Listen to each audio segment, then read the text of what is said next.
Well, there you are. Again, Charlie Greer Podcast. I do this every day today. So, my Andrew Dice Clay story. Before we do, please like, share, and subscribe. If you want to support the channel, the information's in the description. The information's in the description for Cash App. My handle is Charlie Greer Podcast. And for Zelle, it's my email. My dog's barking. And there's construction going on. I want to apologize in advance. Let's do this. So, my Andrew Dice Clay story. I love the Dice, man. Have been a fan since I was in my teens. I saw like the Rodney Dangerfield comedy, up and coming comedian, whatever it was. I think it was on HBO.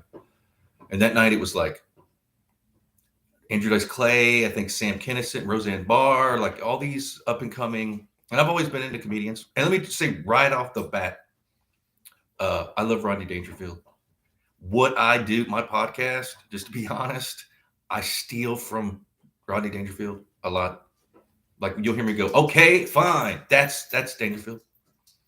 Other things that I steal from him, Andrew Dice Clay, I steal. I'm sorry, when I say who, that's Clay.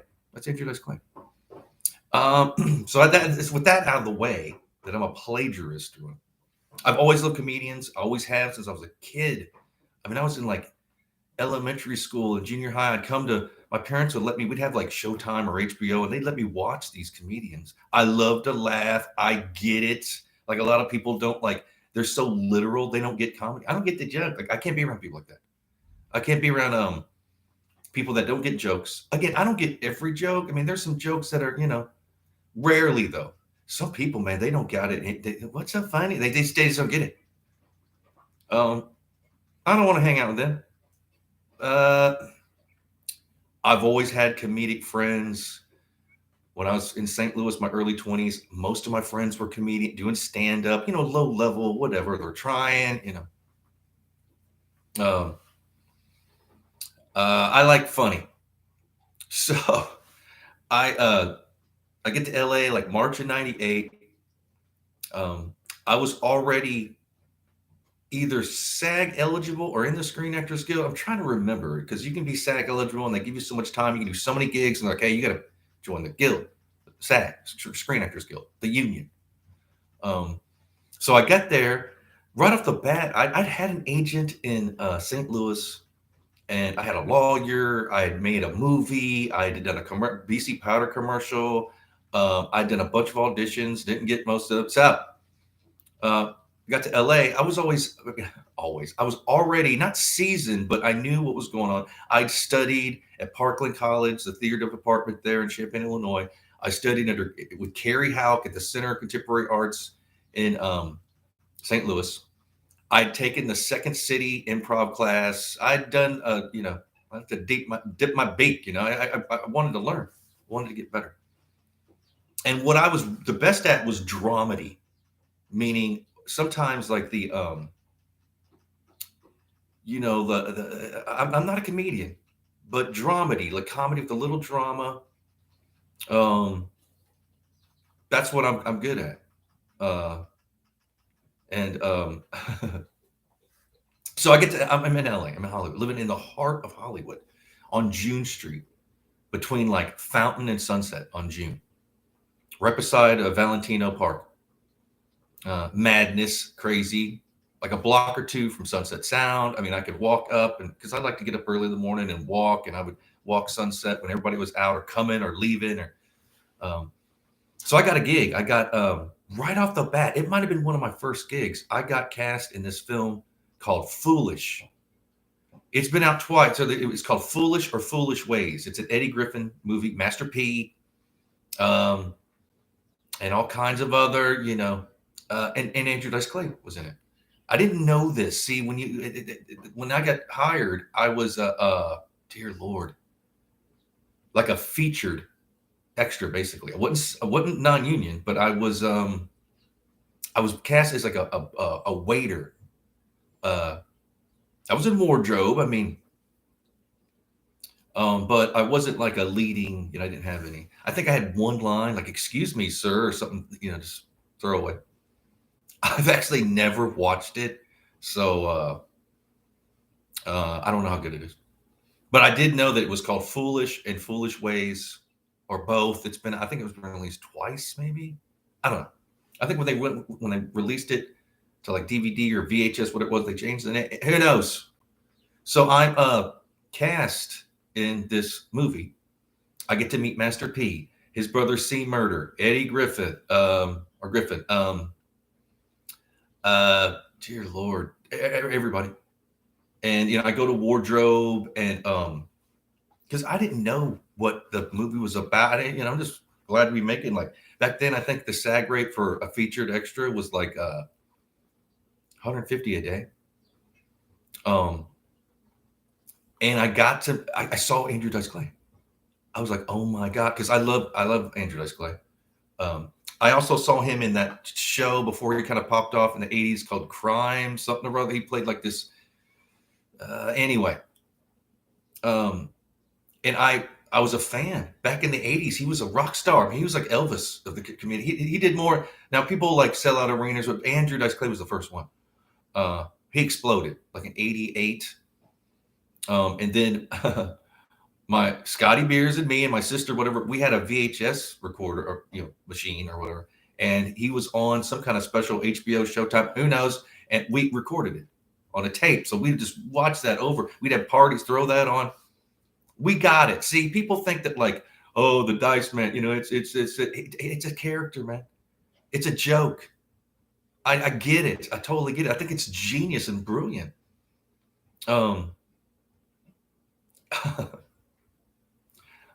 I get it. I know that like some people are like, oh no, he's just who cares? So I'm on set. I see Andrew Dice Clay, and he's got like his family with him or something. Like he's got like, I know he had it was a baby basically. Like he just had a kid. This is like 98. He had like a not a babysitter, but he had somebody there for the kid. I think his wife was there. He had an entourage, I guess, of family. And right after, I'm like, man, I'm not going to even look at it. I'm not going to say anything because I learned back. I don't go up and say, well, my name's Charlie. I'm good. No, none of that. I'm not going to say I'm a big fan. No. I had a friend in St. Louis when I had my commercial out. I was auditioned for. Bill Murray had a movie, and he shot in St. Louis about inheriting an elephant or something or other. My buddy, who was in my film, got cast in that. Had a scene with Bill Murray. And right before they're setting up this whatever, he just literally goes, "Hey, Mr. Murray, I really admire you." Bill Murray flipped out on him, almost kicked his ass, and wouldn't do the scene with him, and they fired him. No, and I've had my not heartbroken, but I've met when I was in bands like, yeah, I really appreciate it. Go fuck yourself. Like what? I'm a fan. No, so I wasn't gonna go up to Andrew Dice Clay because I didn't know. Like I don't want to. We're working. He might be preparing. I'm not gonna bug him. Again, I'm not gonna look at him. I'm just gonna do my thing. I'm cast as a waiter. I mean, I'm a glorified extra. Granted, I was in wardrobe. I wasn't like an extra. They had extras, like non-union. I mean, I was. I might even be I might be like waiter 1 or waiter 2. I mean, I think I have a credit in the. Who knows? So, I worked on this thing for like weeks. Now, somehow, I think it was like the first week, we were in wardrobe, and of course I had to wear like this kind of tuxedo shirt thing. I was a waiter, and I was taking my shirt off, and they saw Master P and Eddie Griffin. I have praying hand tattoos. Like, I'm like, oh, they're like, hey, man, that's our thing, And they started showing. They all had that too, and I was like, oh, I've had this forever, Dude, who are you? And I was just like, well, so they gave me actually like a bump. I forgot what it was. Like they gave me like, hey man, how much money you make? No, give him a little bit more money. So they did. He was like, I go, yeah. And I told my story. I go, look, this is I'm SAG eligible. This is the last one. They're getting on me. I have to join the union. I'm working as much as I can. They're like, yeah, we'll get you the money. and they kept me for extra. I think that's what it was. I was supposed to work for a week, and they kept me for like 3 weeks, give me an extra 2 weeks so I could have enough money to join the union. Which, unfortunately, after those 3 weeks, and I'll tell you the story. After I didn't use the money to join the union. I had a lump of money, and then I went and peacocked around Hollywood drinking and did stupid, spent the money. Then I had to sell my Mustang Fastback. I had a 72 Mustang Fastback. Sell that, buy a Volkswagen Fox, some little 4-cylinder, 2-door, whatever. Went from a muscle car to this little boxy just to get the money to join the guild. Anyway, so I'm in that. And Master P and Eddie Griffin was like, hey, man, and I was from the South. They're from the South. I was from St. Louis. Eddie Griffin's from like Kansas City. Like, we just kind of hit it off. They let me eat with them.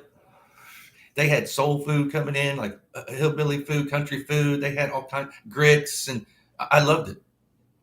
Because there were people like, we're not going to eat that. And I was like, dude, they go, you want to eat with? Yeah. But I had really nothing in common besides these kind of coincidences. So, like, it was, I think he owned, like, in the movie, they have a comedy club. They built this comedy club in a big, like, not a warehouse, but they have these, like, facilities where it's a studio. It's a huge, you could land a plane in these things. It was in the valley in the summer, hotter than Three Hills in Georgia. So we were sweating. They had these fans and AC, and they had to turn them off while we shot. So you get sweaty, whatever. So after a couple of weeks, I was getting dehydrated. I was working like 14-hour days. I was exhausted. So somehow we had a break or whatever, and I needed to lay down. Like, I needed to take a nap. Like, okay, well, you got 3 hours. You do. And so I snuck into the set of this comedy club that they built. Pardon me. It looked like a real comedy club. I mean, from the outside, it's just like wooden. You walk in there, they had like vinyl, like circular vinyl booths and all this stuff, red and white checkered, tablecloths, and it was big. It looked like a club. They had a stage in there. And it looked like so what I did was I went to the back and went in one of those vinyl booths and like took a nap. Like, but you couldn't see me because I had taken that like that tablecloth and kind of like, I didn't take it off the table, but I was hiding, I was exhausted. So I'd fallen asleep. And I hear somebody coming in. I'm like, oh shit. I don't want to get caught. So I'm looking from the table. I'm laying there, and who comes in but Andrew Dice Clay? He's by himself, and he's talking to himself. He's like, man, I'm exhausted. I just need to rest. He was doing exactly what I was doing. He was gonna hide for a bit and just take a nap.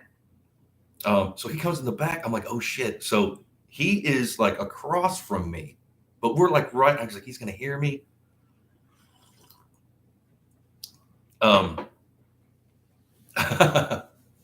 He doesn't sound like Andrew Dice Clay when he's not in. Matter of fact, I thought, man, he seems really cool. Like he's, he laying down. He's like, wait a minute. Like he I don't know. I moved. Who's in here? And he lifts up. I lift up, and I'm like, hey. He's like, who the hell are you? I go, I'm Charlie. I'm the waiter. Oh yeah, he'd seen me around. What are you doing? I go, man, I'm taking a nap. Like I snuck in here I'm exhausted. And he started laughing his ass off. He's like, me too. So we bonded over this, like, that those of us like had snuck away, not knowing,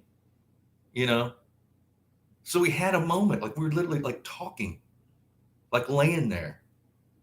It's like, yeah, it's so hot and this, that, and the other. And I go, I know. And then we didn't say anything about like entertainment or him being none of that. I didn't say, I love you, or none of that shit. It was like two guys working, needed to sneak away. and take a nap. Sometimes you got to do that. And then we're talking, and then we hear people coming.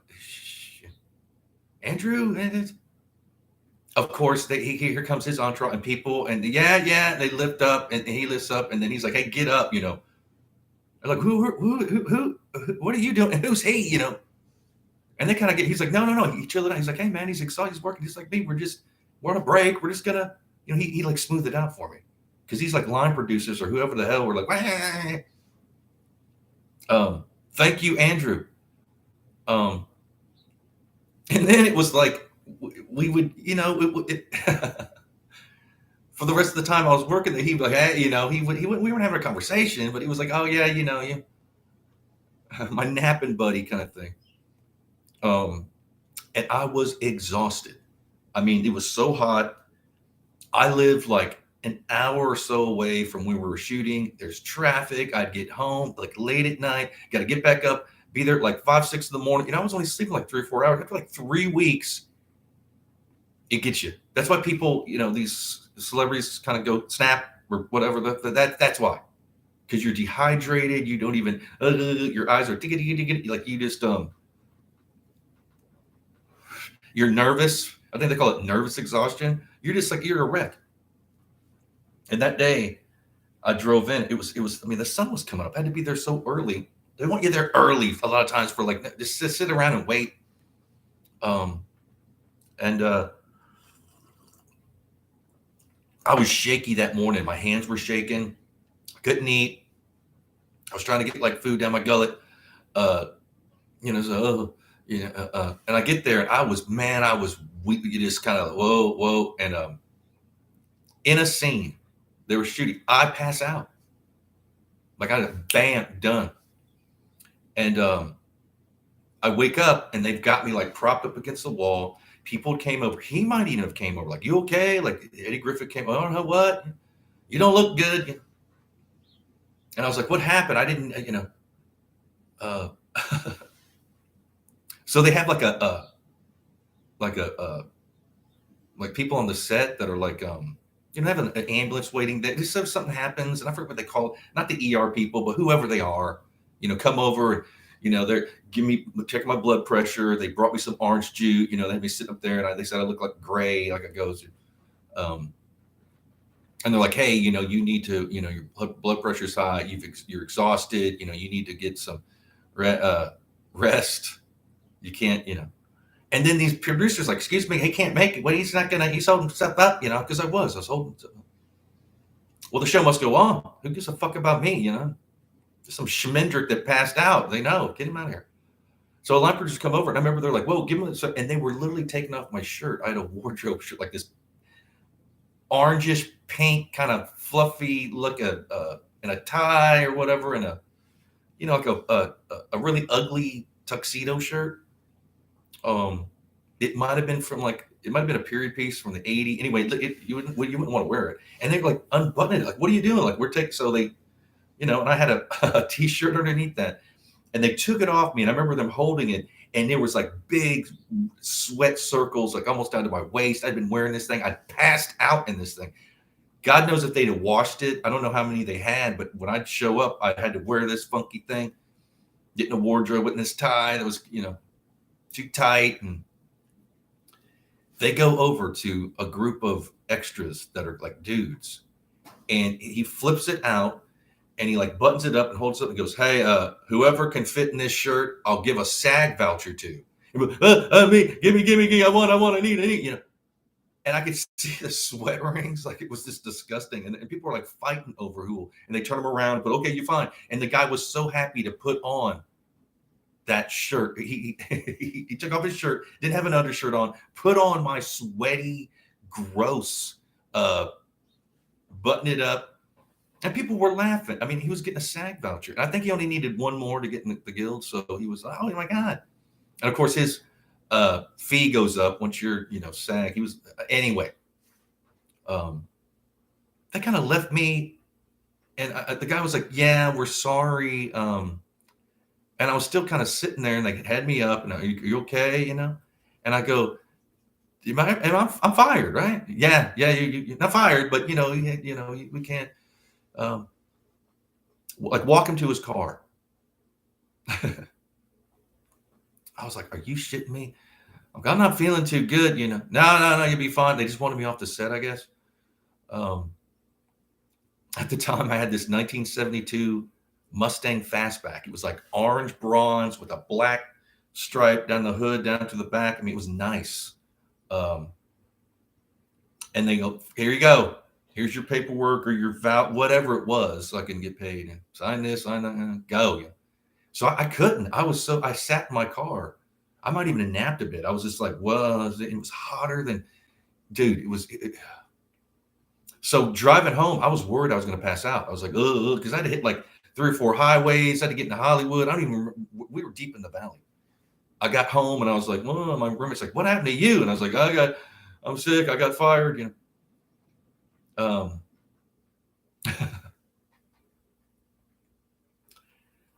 but it did give me the money for one to pay probably months worth of rent. Again, I should have went because the guild, it's expensive. I think back then it was like 1,500, 2 grand to join. Like, and this is like 98. But I did the wrong thing. I recuperated for a couple days. I had a lump of money. In that 3 weeks, I probably made like 3 to 5 grand, maybe more, because they give you bumps. Like if you're smoking, you get paid. If you get a haircut, you get more. Um, all these things, they call them bumps. And I did around smoke. I get another one. If you're wet, I mean, all these, uh, so I had this money, and my roommate at the time was like, "Man, we should throw a party. We should," and I did. I hate to admit it that I spent that money. I you know, went around again peacocking around Hollywood like I'm James Dean or something, uh, and spent that money. And then it's like, well, I can't work because they only give you so much gig. It's weird. It's like you can only work so many other union gigs before they make you join, and I'd done that. So like, no, you can't work again until you join. So I had my Mustang. I'm like, man, I'll just, shit, gotta sell my Mustang, which was a big block. It only got like 8 miles to the gallon. So anytime I went out, it was just like going to the gas station, gas station. It's Hollywood traffic. And you could smell. This is big block muscle car, huge Mustang fastback, 19 slope back. I mean, so that was costing me a fortune, and the insurance was a lot because you got a muscle car in L.A. That's just, insurance was a war debt. So I ended up selling that. I put it like in the recycler or something. Recycler is like a newspaper that you could put free ads in. And I sold that to the guy from Smallville, like the guy that played Superman. He bought my fastback. And when he showed up, he didn't tell me. And then like there's a knock on my, he buzzed. He called me like, yeah, I had to buzz him in. And then he knocks on my door, open up, there's Superman. Like, what the fuck you doing here? Like, oh, I'm the guy that bought your car. Well, you should have told me. I didn't know that, fucking Superman's going to show up. Sold that, bought from a producer or something, or some director. She was like, hey, I got this Volkswagen Fox. It smelt inside. It was like a H pattern, like 4-speed, it was small, 4-cylinder, but it's good to get around. Ran good for a while. Like, I'll give it to you for $700. Like, okay, I bought that. Took the money because I sold my Mustang for I forgot, maybe 5 grand, something like that.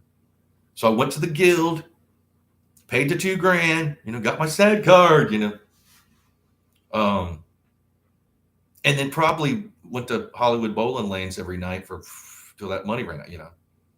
Hollywood bowling lanes was on Santa Monica. That's where they shot The Big Lebowski, and we had shot in the Beat Goes On, the Sonny and Cher movie. I was the drummer in that.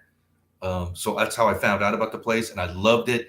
It had this like funky old bar in there, and there was $2 bottled beer, which was unheard of. And there was a smoking lounge or this weird room outside you could smoke. And all they had on the jukebox was Judas Priest and Iron Maiden. I thought that was cool. But yeah, see, these things kind of, these are the good old days. Like, this is, I had a blast. Got to meet Andrew Dice Clay in like a weird kind of way. Like, again, the odds of us sneaking away, not knowing, you know, if it had been a different day, then he would have done it without, And I was like, please don't come up, because I didn't know he might be the dice man. He might like, what the fuck you? I didn't know. He wasn't. He was totally cool. Totally cool dude. I mean, I was impressed by, because we talked a bit, like we weren't hanging out, we weren't but I got to meet like the nanny, his wife. I saw his baby, I was like, hey, there's this guy. We were, he thought it was funny. We snuck away for a nap, and then he's on to doing it. He has to talk to everybody, He had to work. He had to do his part, which I don't even know what he was in the movie. Again, I've never seen it. I don't like to watch myself.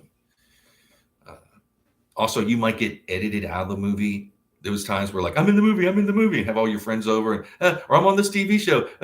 You might work 2 weeks, and then you're not even in it. Like, why would they even have me? Most of the stuff I've ever done I was just edited out. You just didn't make it to the cut. I don't even know. But yeah, thank you, Andrew. I mean, he was a cool dude. Again, I never told him how much of a fan I was. I never told him, like, I've been your biggest fan since 1984 or whatever. Yeah, I don't know. Since that Rodney Dangerfield special I saw him on. And I love Sam Kinison. I love Roseanne Barr. I like comedians. Besides rock and roll, I love comedians. I think that Andrew Dice Clay has kept it up and maybe even got more funny. More funny. I don't know how stupid that is. Better, I should say. I still consider him the king. People don't remember, like, he changed the way things are. He made, again, they went after Dice too, and that wasn't fair. But he's like Rocky or something. He just keeps coming back. He says, you know what, see? That's what the king does. He just, and one of the coolest, honestly, probably one of the coolest interactions I've had with like a celebrity, because for one, I was a huge fan. And just like how I watched him, he wasn't that character. That is not who he is. He's a cool dude. Nothing like that. And that makes it even more of a genius thing. Like he can snap into that, the dice man. That ain't who he is. That ain't who he is. I know how stupid it is. But and again, he's never going to see this. Nobody watches,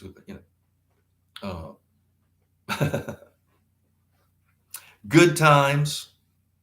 If I could relive them, I'd do it again. Even passing out, I don't care. I bring it on. Can't make an omelet without breaking a few eggs. So I love the Dice Man. I love Andrew Dice Clay. If anybody is watching this and you don't know or want to, just even watch his his older. Again, I think some of his newer stuff is better. I think he's aged well. And thank you, Eddie Griffin. Thank you, Master P. Thank you, the guy from Smallville, Superman, for buying my. Yeah, good times. I would love to hang out with him again, but I probably never. Again, please like, share, and subscribe. That's the best way to support the channel. Share it on Instagram, Twitter, whatever. If you do want to support the channel, perhaps, the information's in the description for Cash App. My handle is charliegreerpodcast. And for Zelle, it's my email. It's all in the description. And I do this every day. I'll be back tomorrow. That's right. But I love y'all. Be blessed. Cheers.